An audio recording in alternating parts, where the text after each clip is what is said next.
అండి, welcome to మా ఇంటి సిమన్పై కిచెన్. నేను ఇవాళ చేయబోయే రెసిపీ చెగోడీలు చేస్తున్నానండి. బియ్యం పిండితో చెగోడీలు చేస్తున్నాను. ఇక్కడ నేను 1 కప్పు రైస్ ఫ్లోర్ తీసుకున్నానండి. అందులోనే 2 టేబుల్ స్పూను మైదా కూడా వేస్తున్నాను. ఎందుకంటే చెగోడీలు చేసేటప్పుడు విచ్చుకోకుండా ఉంటాయండి. 2 టేబుల్ స్పూను మైదా వేసాను. అలాగే ఏ కప్పుతో అయితే మనం ఫ్లోర్ తీసుకున్నామో అదే కప్పుతోన మనం వాటర్ కూడా వేసుకోవాలి. నేను ఇక్కడ ఒక కడాయి పెట్టుకున్నానండి, దాంట్లో వాటర్ వేసుకుంటున్నాను. ఇప్పుడు ఈ వాటర్లో కొద్దిగా బటర్ వేస్తున్నాను. మీ దగ్గర బటర్ లేకపోతే నెయ్యి వేసుకోవచ్చు. అలాగే కొద్దిగా 1/2 టీ స్పూను వాము వేస్తున్నాను, అజ్జును. అలాగే 1 స్పూను నువ్వులు వేసుకోవాలి. అలాగే రుచికి సరిపడా కారం, రెడ్ చిల్లీ పౌడర్, అలాగే కొద్దిగా పసుపు వేసుకోవాలి. అలాగే రుచికి సరిపడా సాల్ట్ వేసుకోవాలి. ఇవన్నీ వేయడం వల్ల మంచి కలర్లో బాగా టేస్ట్గా బాగా వస్తాయండి చెగోడీలు. ఆ తర్వాత ఇవన్నీ వేసాక బాగా కలుపుకోవాలి. ఇలా వాటర్ మసిలేటప్పుడు మనం తీసి పెట్టుకున్న పిండిని వేసుకోవాలి. వేసి బాగా కలుపుకోవాలి. మీకు వాటర్ ఏమైనా ఎక్కువ అనిపిస్తే కొద్దిగా రైస్ ఫ్లోర్ వేసుకోవచ్చు. ఇప్పుడు స్టవ్ ఆఫ్ చేస్తున్నాను.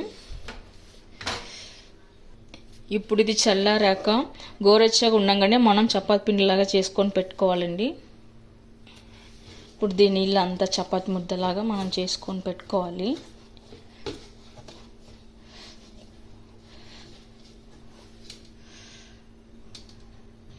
మొత్తం అంతా ఇలా చేసి పెట్టుకోవాలి.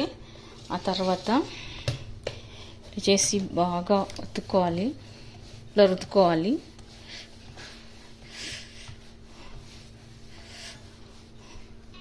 ఇలా అంతా బాగా సన్నగా రుద్దుకున్న తర్వాత ఇలా కట్ చేసుకొని ఇలా చకోడీలాగా ఇలా చేసి పెట్టుకోవాలన్నమాట. ఇక్కడ విడిపోకుండా ఇలా మనం కొంచెం ప్రెస్ చేసుకోవాలి.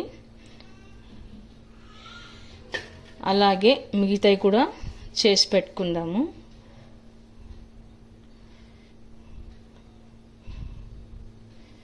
అన్నీ ఇలాగే చేసి పెట్టుకుందాము.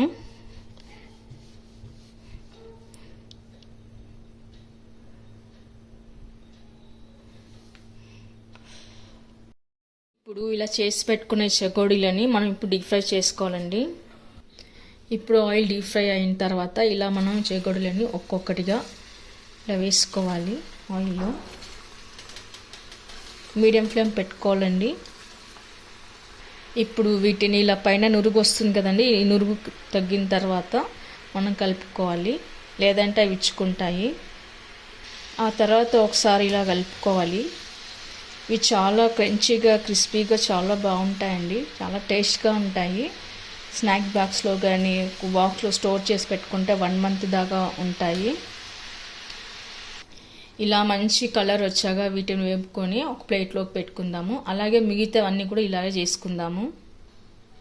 ఎంతో సూపర్ టేస్టీగా ఉండే, చాలా క్రంచీగా క్రిస్పీగా ఉండే చెకోడీలు రెడీ అయినాయి. మా చిన్నప్పుడు మా ఫాదర్ తెచ్చేవారండి, ఇవి ఎక్కువగా తెచ్చేవాళ్ళు. అప్పుడు మేమంతా ఇలా రింగుల్లాగా ఉన్నాయని వీళ్ళంతా వేలకి ఇలా జికేసుకొని ఆడుకొని తినేవాళ్ళం అన్నమాట ఇలా అని. అప్పుడు బాగా చాలా టేస్టీగా ఉంది. అదే టేస్ట్ వచ్చిందండి ఇప్పుడు కూడా. మీరు కూడా ట్రై చేయండి. మీకు ఎలాగున్న కామెంట్స్లో పెట్టండి, లైక్ చేయండి, షేర్ చేయండి. వీటిని మనం ఒక సర్వింగ్ ప్లేట్లోకి తీసుకుందాము.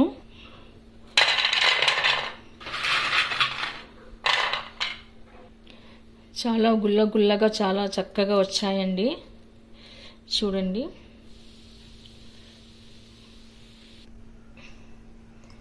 మీకు కనుక ఈ వీడియో నచ్చినట్లయితే లైక్ చేయండి, షేర్ చేయండి, సబ్స్క్రైబ్ చేయండి. Thank you for watching.